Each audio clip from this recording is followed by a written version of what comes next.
Today we're going to work on a Fispa pump.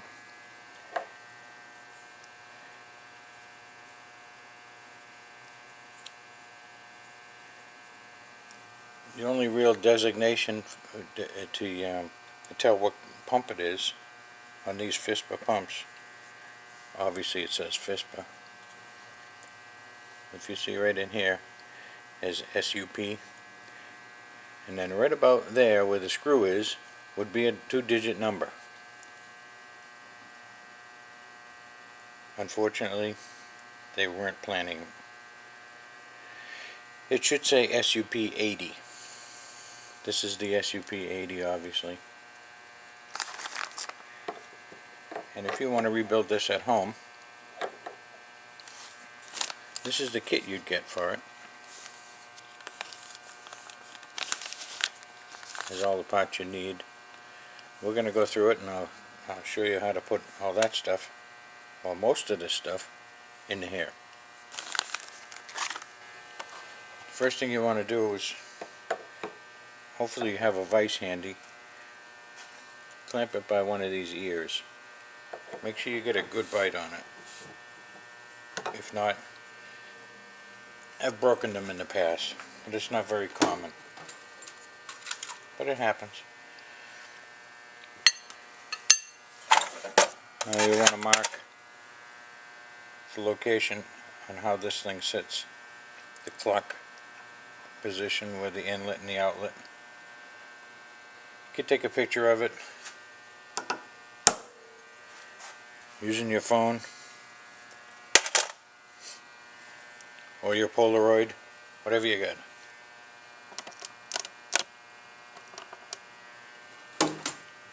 Remove these two screws. This is where the valves are located.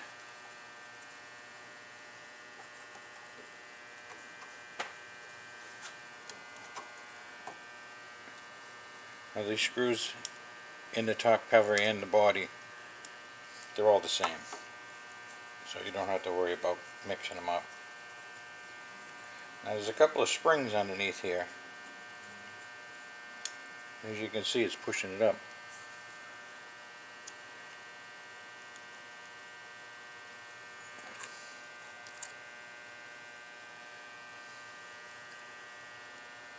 This is what it looks like underneath there.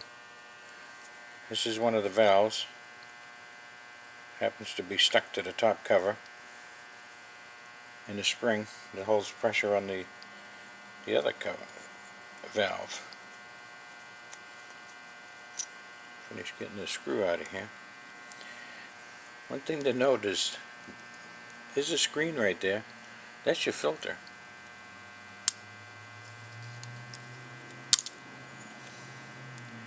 You won't be using that again.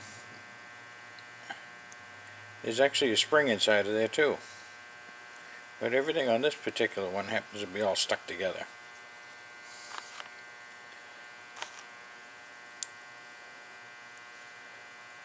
Remove this gasket and this little trumpet thing.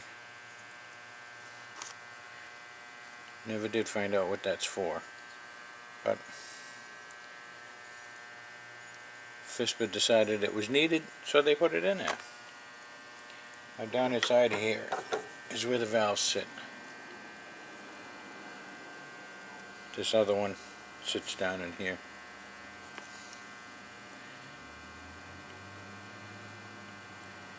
And this is the outlet. This is the inlet. Fuel comes in, gets filtered here, down into the pump. Diaphragm pushes it up, comes out, goes out through this one, and goes up to your carburetor.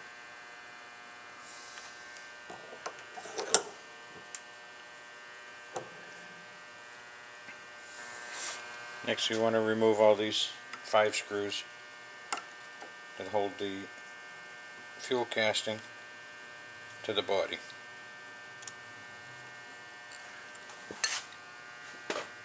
I'm going to use my driver just to speed it up.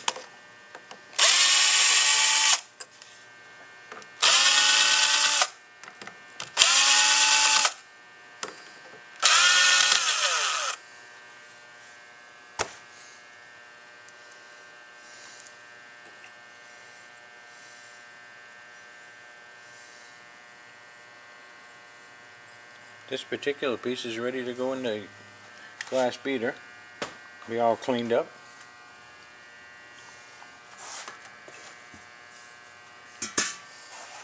This is your diaphragm. This should just push down a little bit and turn, or just like it is, and just turn it 90 degrees and it'll pop up. So it's keyed in to the pull, the link that's inside. The spring, and there's a seal right here.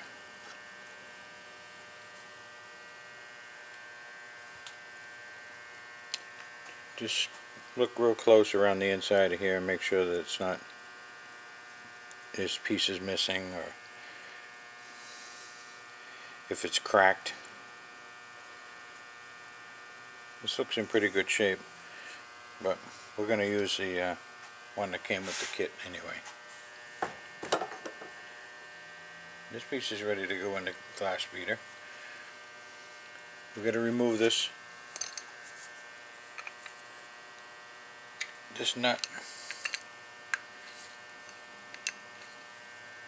It holds the spring for the arm return. There's also a gasket underneath it. There's the spring. Hang on to that, don't lose it.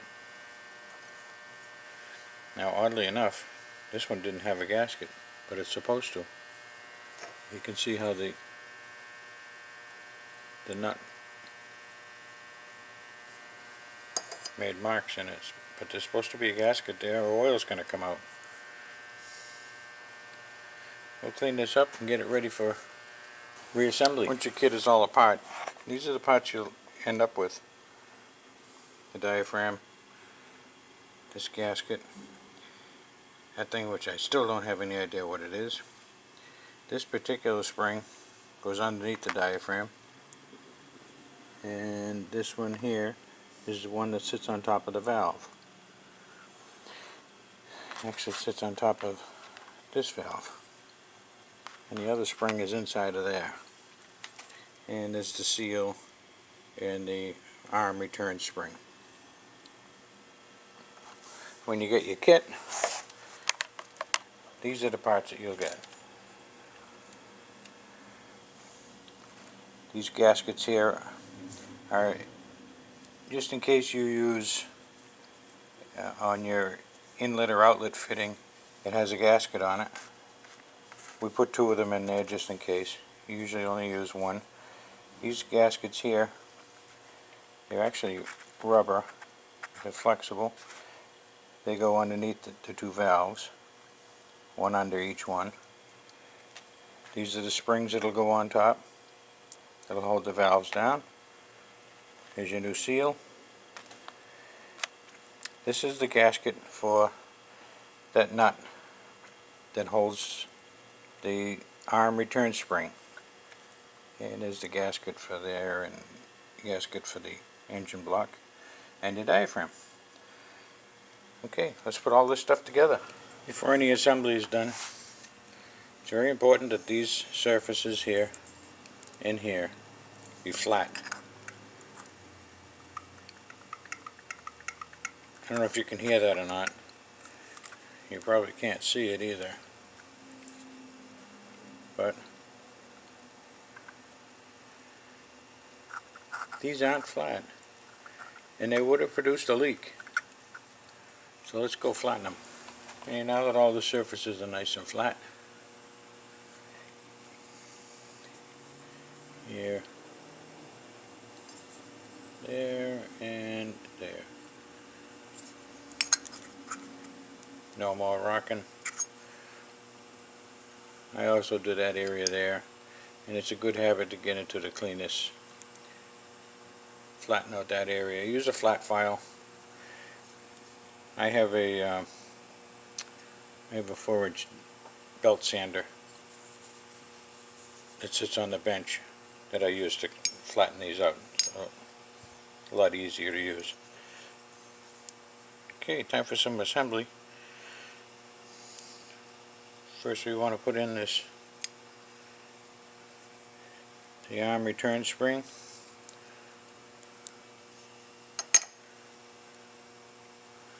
Place the gasket on that nut.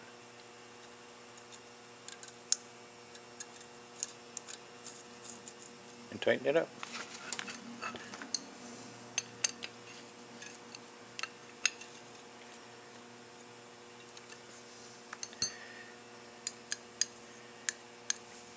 It's good to put that in first, as it pushes the link down, pushes it up, however you want to look at it. Makes it easier to get the pull rod hooked in there.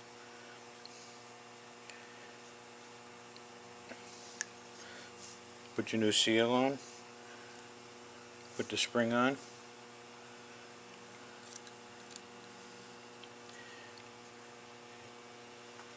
Now this, as you can see, it's not round.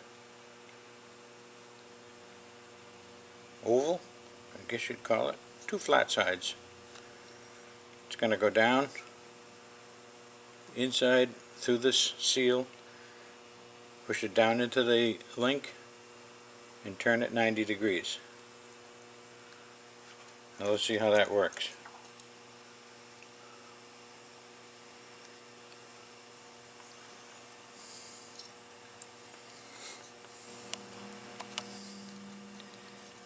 Just make sure you're lined up right to begin with.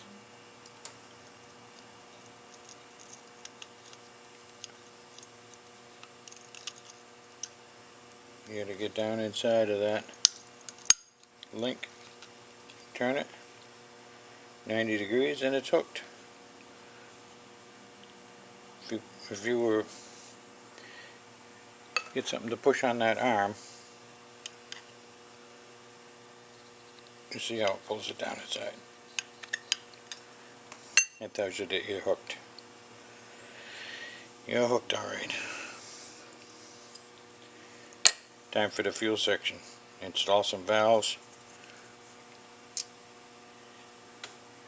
Two different sizes here. There's a large one. How can I hold this? A large one and a small one. You got a large hole and a small hole. Large one, small one.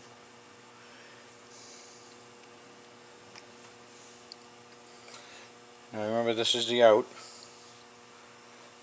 Fuel's going to go in through there, come out the other side. You want to make it so that the flat of this valve is down inside, and then the spring's going to sit on top of it. The spring will hold it down. One important note, these valves, see the little step that's right there? The spring, it's wider at the bottom than it is at the top. The spring's going to sit over it, sit right down on top of that. It's wide so that it doesn't interfere with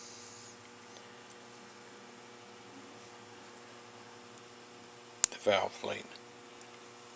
It's wide enough so that it stays away from it and doesn't touch it. Okay, the other valve, remember, fuel's going to come in. It's going to go down through this hole, down through these three holes, and out through the bottom.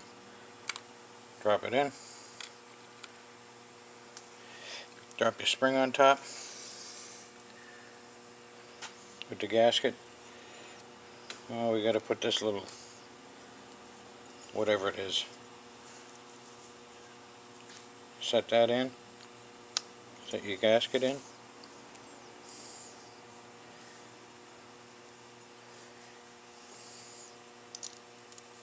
Might be easier to hold. Put the two screws in there first. Line it up as close as you can. Push it down. Bring these screws in evenly.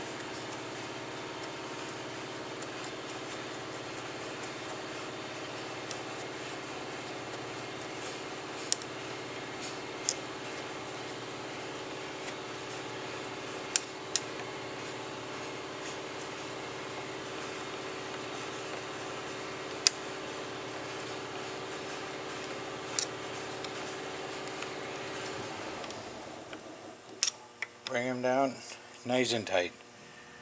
That's a German word.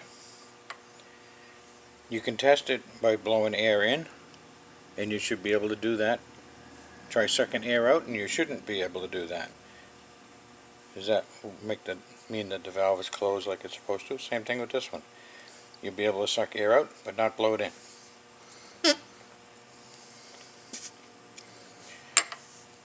Works flawlessly. It's time to put it together.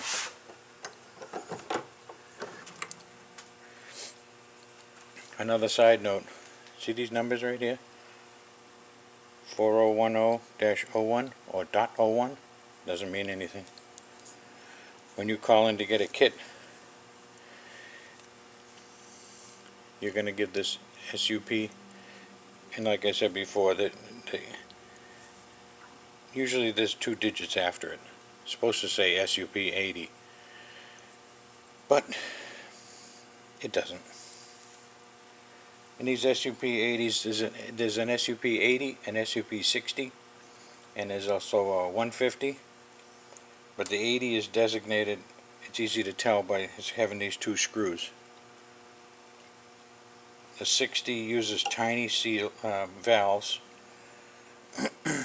So it's, as far as what car it fits, these fit a lot of Alfa Romeos and quite a few other Italian cars. Get 2 of the screws caught. Make sure they go through the diaphragm holes.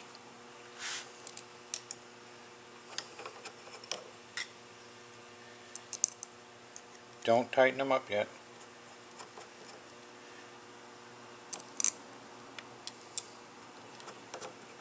Just bring them down so that they hold the thing.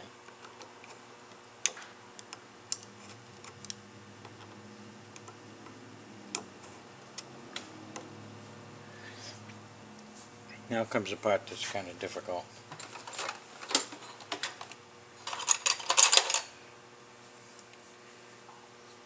What you have to do is get a punch or something, a screwdriver, a dowel, anything, to go up against that arm and push that arm in so that it pulls the diaphragm down. While it's in that position, tighten up the screws. What you're doing is preloading the diaphragm. Makes it last longer, keeps it from stretching out.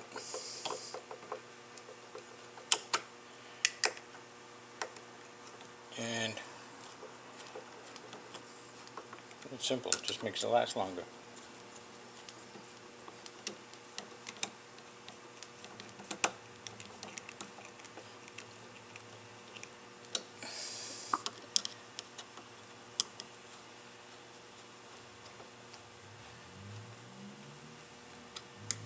Bring all these screws down nice and tight.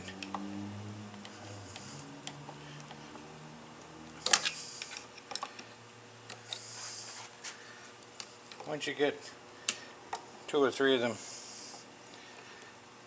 brought down tight, you can release the pressure on the arm. You want to test it?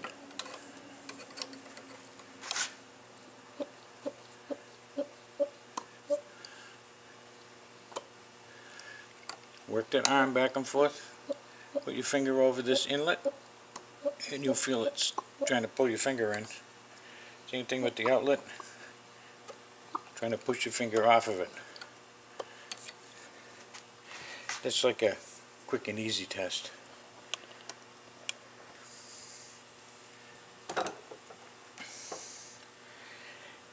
If you need it, I don't know if these run a pipe thread or it's a regular straight thread, but if there's a, I guess you call it an olive fitting that sits on here, there's a gasket included in the kit to go on this surface before you put the thing on.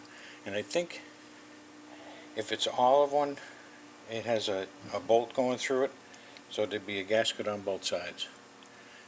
Another reason why we put 2 gaskets in there. One for the block, and you're ready to go.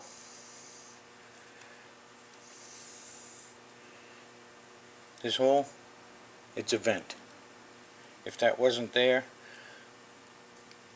the air that is produced when the diaphragm goes up and down would have no place to go, and you'd end up breaking it.